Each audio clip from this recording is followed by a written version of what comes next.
Hi, Chris back again for Trailer Mover video number 5. We're going to cut a slot over here on this side for the motor. It's close to these slots on this side. So remember last time we made a plane? So here we go. We construct, offset a plane, and we're going to pick that plane, the ZY plane, but instead of going positive we're going to drag it up this way and we're going to go negative 200 and say OK.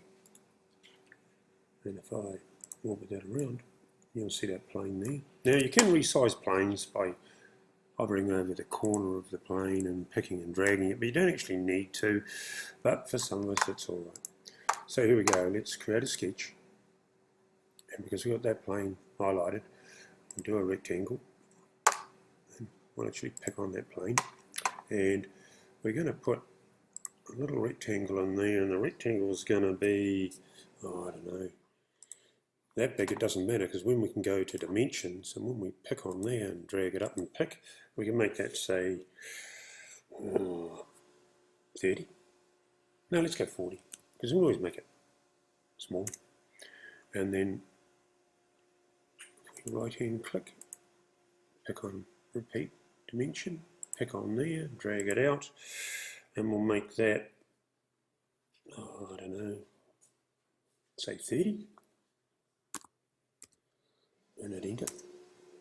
And just zoom in, and what we're going to do is we're going to put some fillets. So pick on that, hold the shift down, pick on that, pick on that, pick on that, and we'll do a radius of say 10.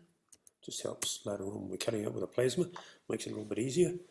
Now I know, just pan it over, from that edge there to the centre of that circle, the distance is 215, but again, because we've got a dimension in there, if it's wrong we can just go back and change it, and it'll shift our rectangle. So we'll put in 215, hit enter, and I know up from the bottom it's about 60 millimeters, so we'll go from the very bottom up to say that,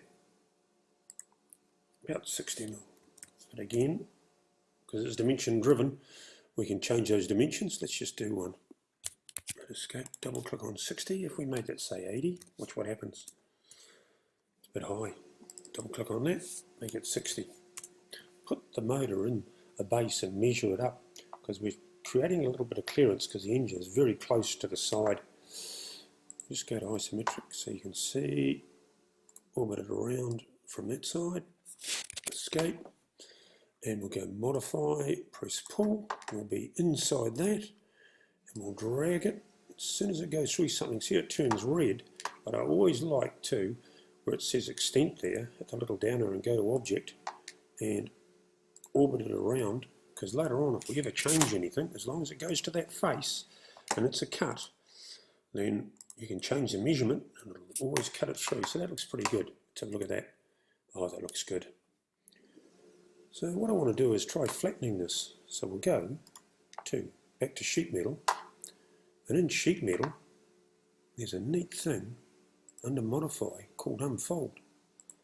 And unfold, and what you do is you select a stationary face and see how that turns green. If you pick on that, see how it flattens it down, and if you pick on that green one, pick on that green one, see how it flattens it down. We say OK, go to the top, you can see what our pattern looks like if we flatten it down.